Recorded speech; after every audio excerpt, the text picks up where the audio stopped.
In the US, 80% of waste can be recycled. That's why every night our family went out to collect recyclable material from trash for sale.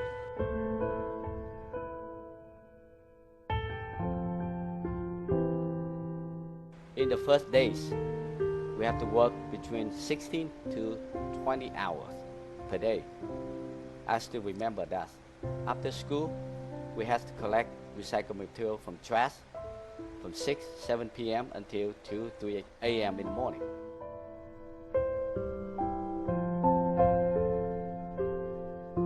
We then sorted out of each different type of material so we can sell.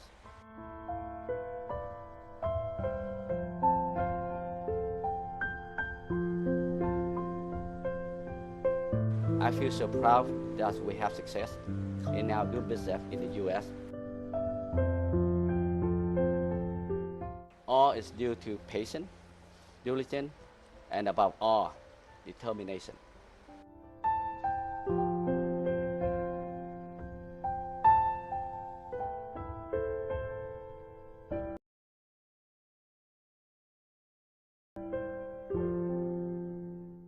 Welcome to Talk Vietnam. Our guest today has been dubbed the King of Trash by the Vietnamese community in the United States. Known for his strong will, he braved the ups and downs of business to rise to the top.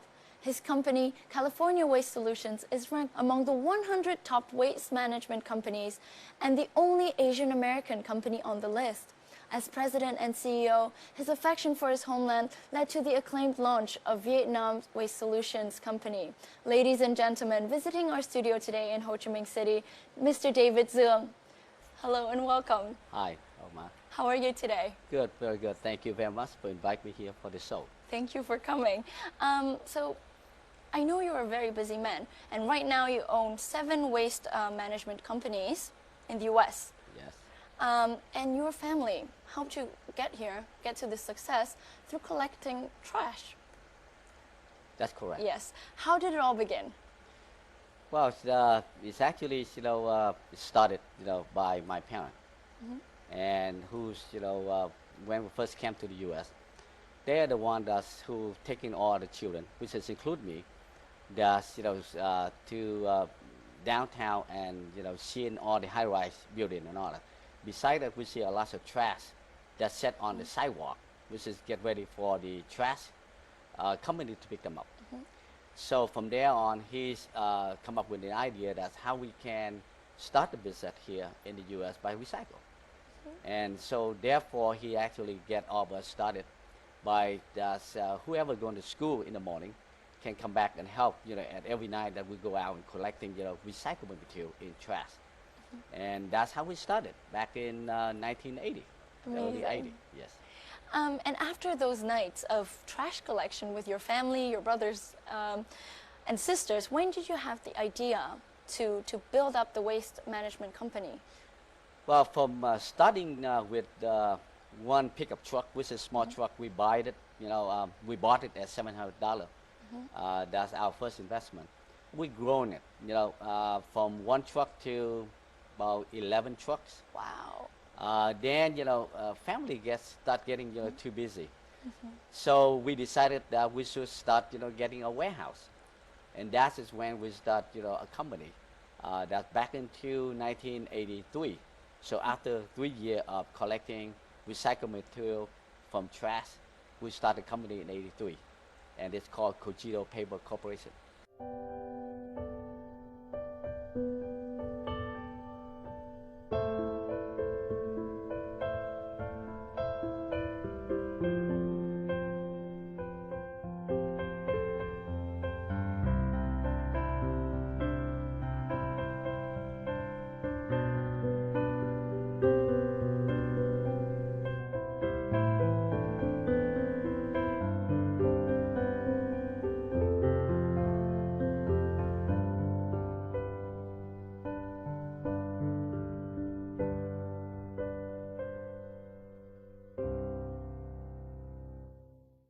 So can you tell me, were there any stories of hardships during those times of hard work in the beginning?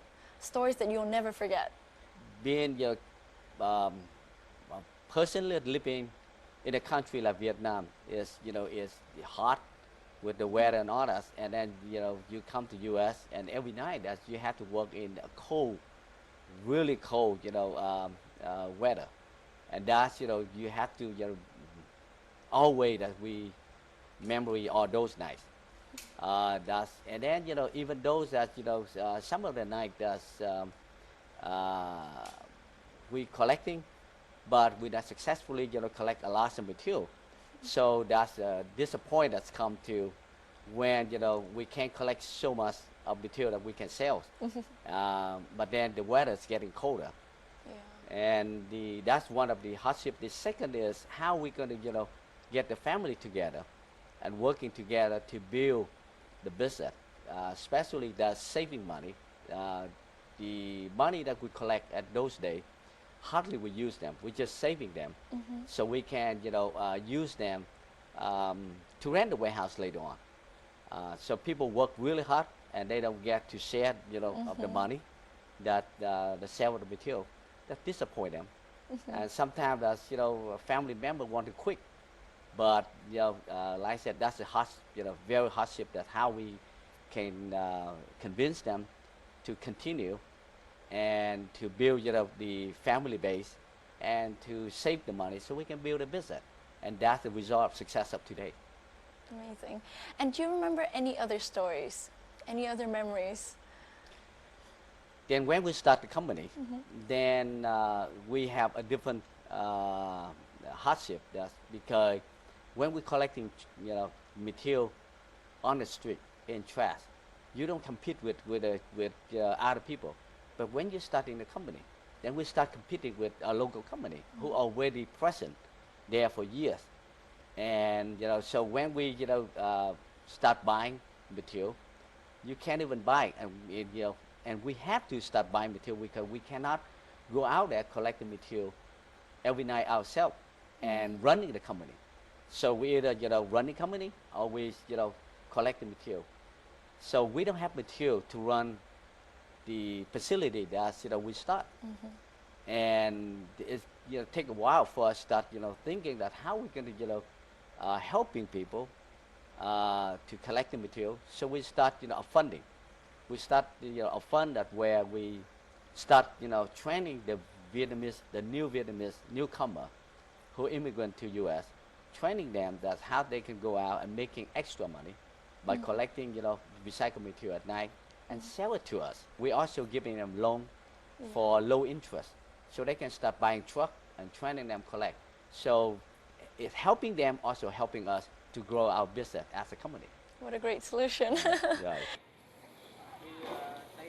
This street, located in one of the poorest, most dangerous neighborhoods of San Francisco, was where the whole family of David lived during the first days in the U.S. Back then, 16 members of the Duong family had to share the living space in the 2 small apartments here. They would also be regularly robbed of the little money they had saved collecting rubbish by local gangs. Although his life has completely changed, the image of the past never fades. Đây đó thì là phòng của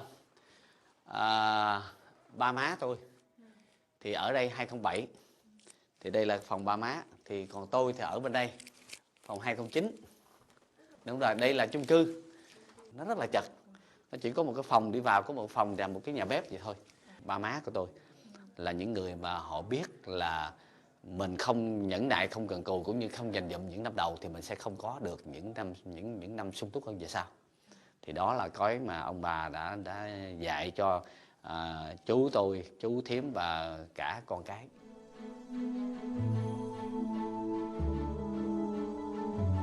Right in the center of San Francisco, the fountain inside the Ghirardelli, a famous chocolate factory, is a tourist attraction. People who come here believe that if they throw a coin into the fountain, their wish would come true. When he was young, David and his brother often walked past this place, but they were too poor to have a coin to throw in after making a wish. Today, coming here, David and his brother don't make a wish. The visit reminds them of the difficult past and makes them treasure the bonds between family members that leads them to success.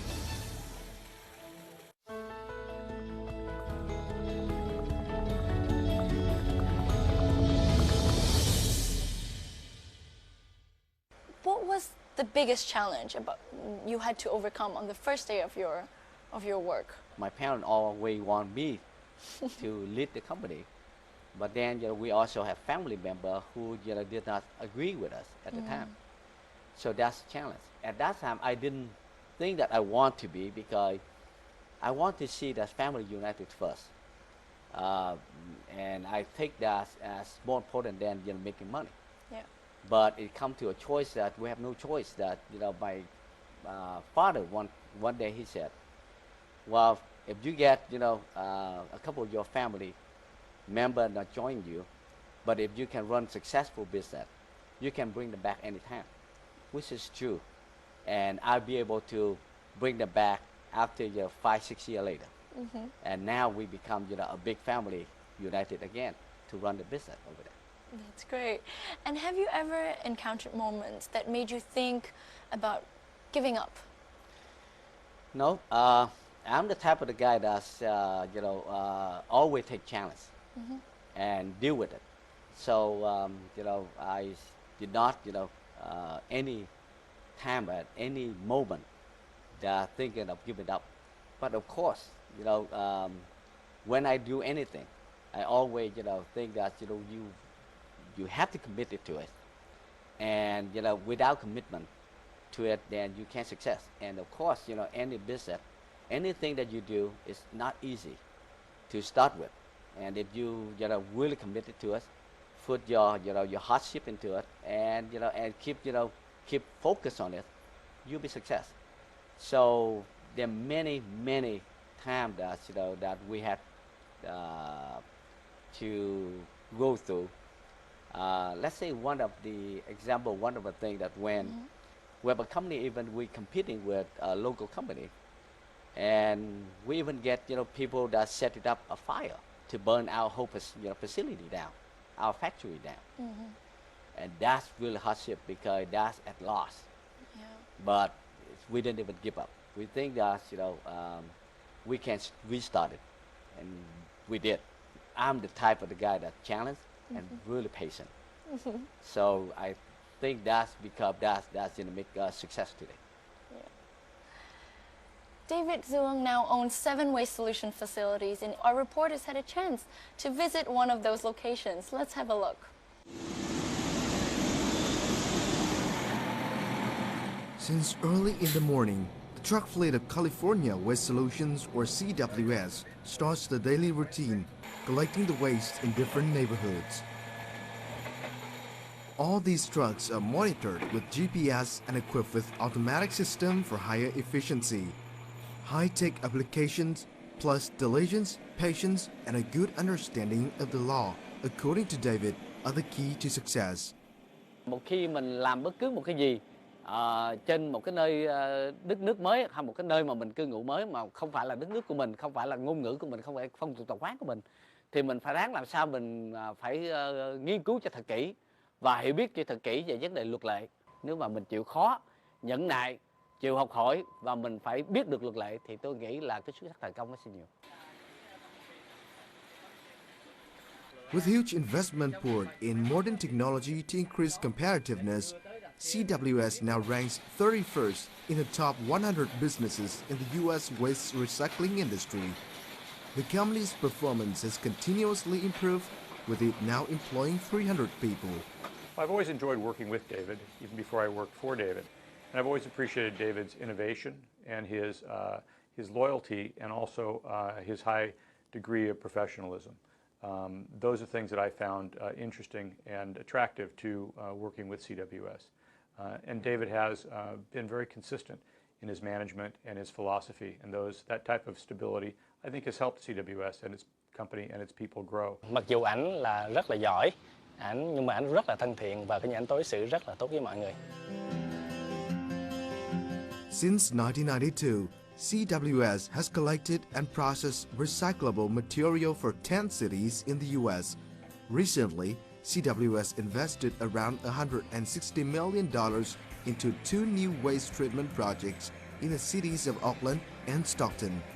With so much efforts paid by all family members in the past years, CWS has now become a prestigious name in the waste recycling industry, a field that used to be dominated by Italian Americans. The company is also a pride of the Vietnamese community in the U.S. So tell us a little bit more about your 7 waste management facilities in the U.S. How big are they in terms of size and investment? Currently, that we have 4 sites that we operate, and then 3 we are building, and those 3 that will be start operating in, expect that in middle of 2015. We originally start in the Bay Area, which is Oakland, San Jose, San Francisco area. So those our 4 sites currently that operating there. In terms of sites that right now we servicing to around 4, I would say close to 5 million homes. Wow. That's what we collecting, processing, and recycle trash for those. And currently that we even expanding outside California. We have a facility where that we build right now in Utah, state. So by the time that those 3 that up running, we expect that we're going to grow to about 7 to 8 million homes. That's what we're going to serve. Wow. That's a lot. American people actually waste a lot. So when you say home, that their waste compared with what we have in Vietnam, that you probably you time probably 30, 40 times of the volume that each home that in Vietnam that throw it out every day. And how about in terms of investment? Those sites that we start back into 1983 until now. So the investment for those 3 sites roughly around 250 million. But the 3 new sites that we take around $360 million to build.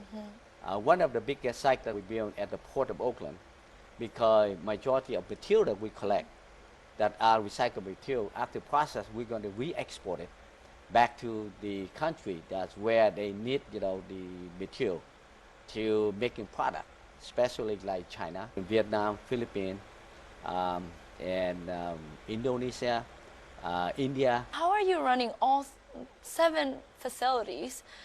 Did you hire American managers? Our family member only taking care of finance department and human resource. We want to make sure that we take care of our employees. We want to make sure that all financially that taken care by us. Otherwise, the rest of them, the operation is we hire the American people that running it. With today's state-of-the-art technologies, what kind of products can your factories make from trash? That's a lot. Let's say that material like recycled material, like paper, plastic, bottle, can, glass, aluminum, and all that. They actually will be recycled by process and in different grade, and they're all going back to manufacture to the same thing. Like let's say if you have a Coca-Cola can, that's aluminum. After people use it, throw it away, we'll collect. We then process, we send it back to manufacture, and we come in the other Coca-Cola can, or maybe a Pepsi can or whatever. But it becoming an aluminum can.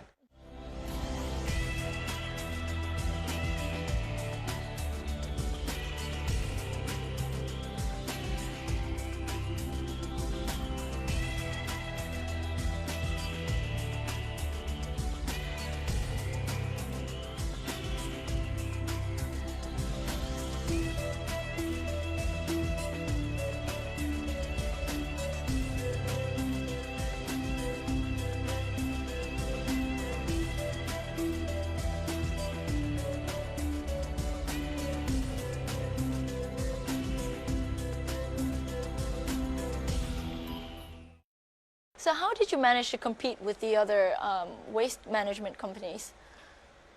Well, technology, we always, reinvest. That's number one. Whatever the profit we make, we always reinvest into the business. and we always learn and always invest into new technology. Whatever is out there in the market, we always want to be the first people that's using the new technology, and especially that we have a really good team. That's American team and family who working really tight, and that's a good team. So we're able to competing not just only technology, but also regarding to pricing of bidding and all that. We're able to do much better and lower of the cost to servicing to the people, and that's giving us the reputation of being working hard, honest, and always do everything right.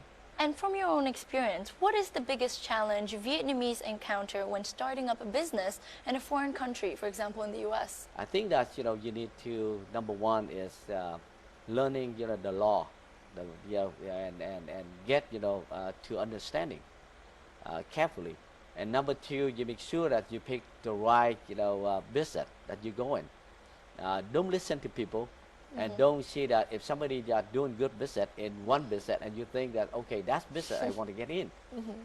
Usually you'll be failed because you not get into the business that one that you know about, and two, if you have no interest. Usually we fail because you're not putting your mind to it, and you're not focused, and you're not committed to it. And then any new business you always to start with is really hard. Many companies that start with, I would say that probably 60% that new business startup will fail. Yeah. So you need to get into business that you actually want to get in and you like to, and that will get you motivated to make sure that you success. What can you say about the role of Vietnamese American business people in the local communities where you live and work? Where I live is in San Jose, which is in Northern California, in a city where we have 10% of the Vietnamese American that's living there, which is, it would take around 11% of total population in that city. And the Vietnamese as the newcomer compared with the rest of the other immigrant to the U.S. But because the Vietnamese always known as hard work, and they really want to build a family. So I would say that the local government, they are proud of the Vietnamese American. That's where in the city that we build, we help to build not just only business, but in the society, and we help you in many different areas. That's like education, health, and and many other things that we do. And I am proud of the Vietnamese American in the community where I live. They have done an excellent job of helping community there as part of the of the people that live in one city. David Duong has become a millionaire from waste solutions business. After his success in the U.S. in 2005, David Duong decided to return and invest in Vietnam as a way to help his home country. Let's have a closer look.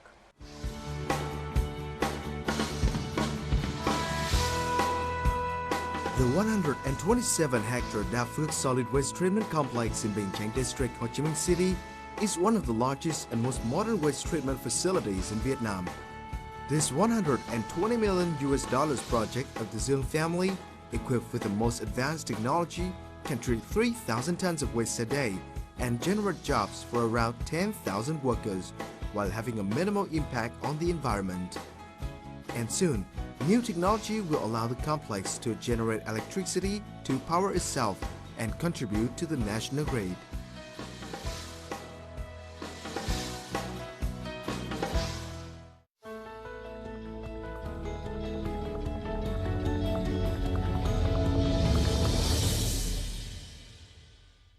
So your first project in Vietnam is located in Da Phước, Binh Chanh, a district in Ho Chi Minh City, isn't it? Yes. And can you tell me a little bit about the scale and objectives of the facility? Originally, we started by the invitation from the local government. When they, have a delegation went to the U.S., looking for investor to come back and to invest in this type of business to help the city to solve the problem of waste. And that's how we met with them. They invite us back, and so we agreed to come back, and we started. We invest with our license that we first invested $90 million, $90 million US dollar. Wow. And what we do is we're going to take waste in and we process. We recycle whatever can be recycled, and we compost, because majority of the trash in the city are collected that contain 70 to 80% organic waste. Wow. Mm-hmm. So composting will be majority of our process, and then we build a state-of-the-art landfill, which is we're using the U.S. EPA standard to build it. And what does that mean, U.S. EPA standard? We build it with many lining underneath of the landfill before you even putting a ton of garbage on top of it. You build a way that where the water, the leachate, which is we call the water that's from the garbage, did not contaminate the groundwater or penetrate down, and you'll be able to collect it and treat it. And also the gas from the garbage, when it decomposes, you get a lot of gas, and we actually be able to collect the gas and convert it to electricity. Amazing. Right, and so we have recycling facility where we sort material, where material can be recycled, plastic, bottle, can, paper, and all that. And then what is left we compost, and anything that we cannot do, then we landfill. So we take care of all that from A to Z. Do you plan to expand your business to other parts of Vietnam? Right now that we actually doing a next project, which is next to Ho Chi Minh City in Long An province. The project is already designated by central government.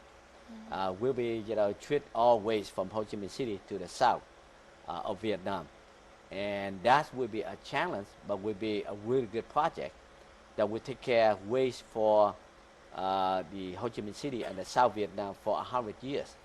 Fantastic. And we're using Wow. the botching, which is the water waste right now. That's it can be used in Vietnam, had not utilized all of the water waste.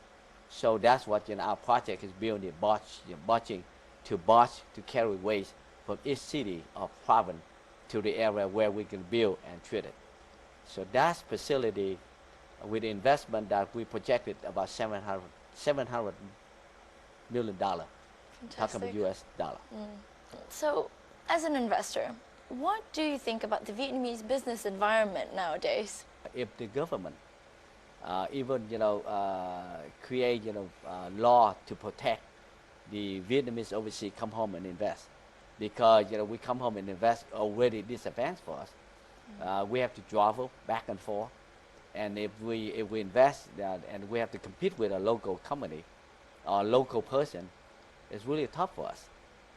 Because even though we're Vietnamese, but we left the country so long, so many years, and so when we come back, a lot of things are changing. The law we didn't even update. We can't even update the relationship, what you call it, the environmental of the business here. It's a lot for us to learn, and the only thing that for the Vietnamese overseas to come home to be success, if there's law protecting them. Behind David Duong's success is his family. During our trip to America, we had a chance to visit his family in San Jose, California, where we witnessed how David Duong has maintained Vietnamese traditions at his home. Even after decades living in the US, the Lunar New Year is still a very special event for the Vietnamese community.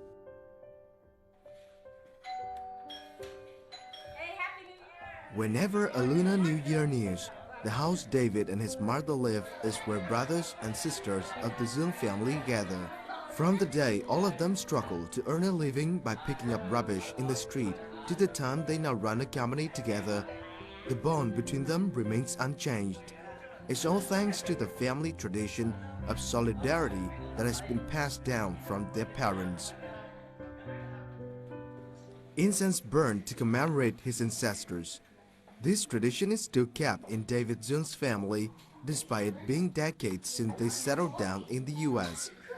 Tất cả các con cháu của gia đình chúng tôi là được hướng dẫn từ ba má của chúng tôi và tới những đứa em của tôi đều là coi như hướng dẫn từ trên xuống dưới, là cái sự duy trì là làm sao mà đoàn kết cả gia đình, thứ nhất, thứ hai nữa là làm sao luôn luôn có những cái sinh hoạt nó mang tính chất thuần túy văn hóa và dân tộc của Việt Nam. Thí dụ như những ngày lễ Tết, Trung thu Việt Nam, chúng tôi đều tham gia những ngày coi như là gia đình thì luôn luôn sum họp nhau. It's not only about educating the younger generations about tradition and customs, such as greeting the elderly or giving lucky money on New Year's Day. David Duong and his siblings also try hard to make the children feel closer to Vietnamese culture. That includes practicing Vietnamese language whenever they are home. Năm mới con chúc bà ngoại nhiều sức khỏe và phát tài. Thì mình là người Việt Nam mà mấy cháu đó thì đi học ở trong trường thì tiếng Anh, nhưng mà khi về tới nhà rồi đó thì nói tiếng Việt, để mà giữ cái văn hóa của người Việt Nam mình. Sợ học nếu mà về nhà không xài tiếng Việt thì nửa quên hết. Phim Việt Nam có cho mấy cháu coi và để nó hiểu thêm về cái tục ngữ của người Việt Nam mình. Cũng thường xuyên để dẫn mấy cháu về Việt Nam để cho là biết đất nước của mình. Diligence and innovations are said the key to today's success of Duong family. But in the heart of every family member, they know that the bonds between them are the essential element to help them overcome the challenges they face. And that's the message David, his brothers and sisters are trying to send to their offspring.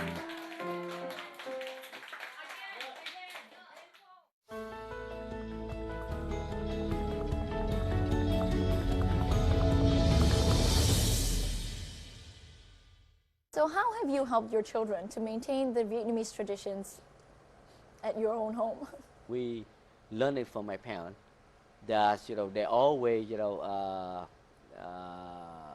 suggest that they always want this all the kids in the family that if they go to school they will learn English, they learn everything, they communicate in English, and when they come home they have to speak Vietnamese.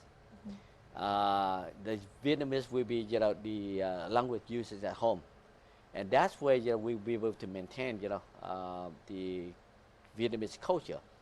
Also, every time that they come to the Vietnamese holiday, like the New Year, Tet, and Trung Thu, those are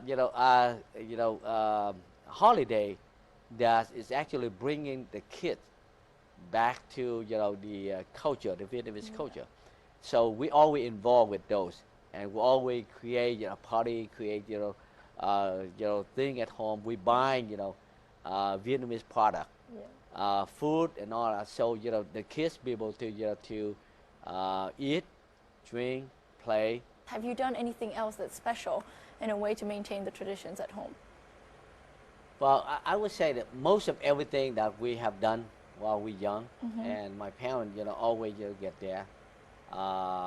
The important thing is that they have to learn that how to respect the elderly, people in the family, and always listen, and and learn it from the older in the family.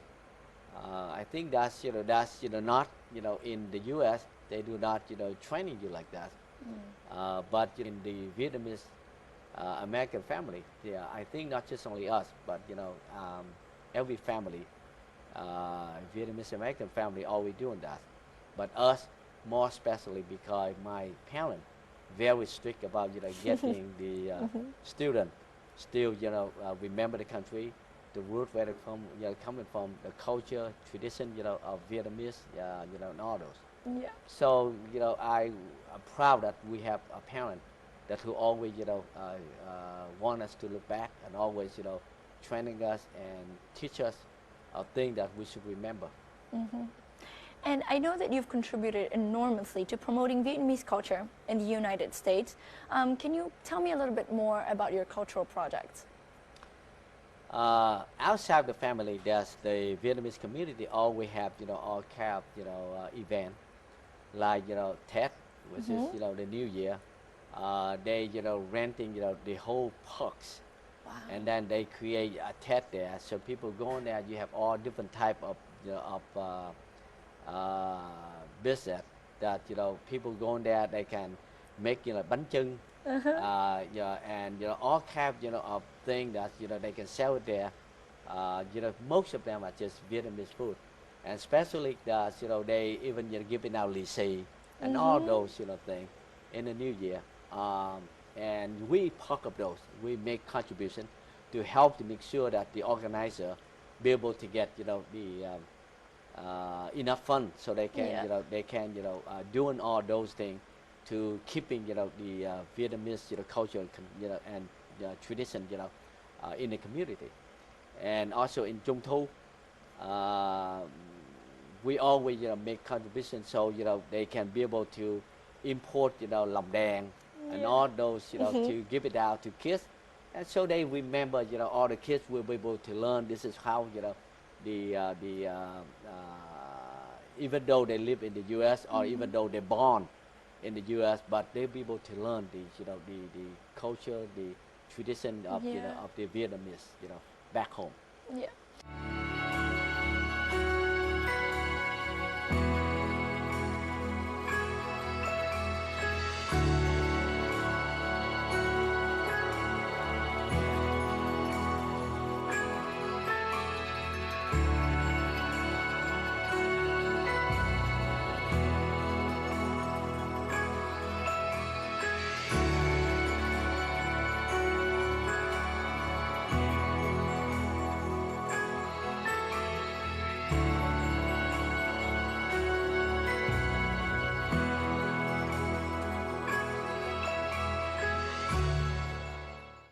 And can you share with me a little bit about your future plans here in Vietnam and back in the U.S.? We keep growing our business, but we want to do more of this growing business in the U.S.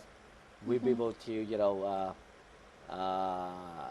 involve more of the community event or activity to help take the Vietnamese community in the U.S. Back here.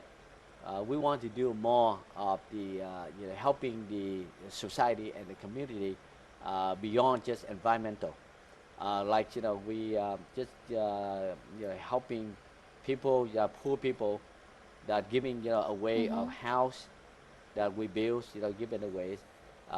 We giving away of library to school, and we giving scholarship to students, which is if they are so poor in the family they can't go to school. We give them those, and especially that I started an investment program where we giving loan out to poor people who will be able to get a loan with no interest loan, so they can start business. And we not only they not only start business, we're also working with the local government or local community or local organization to be able to help those families to start business. Amazing. Yes, like we started right now in Long An province.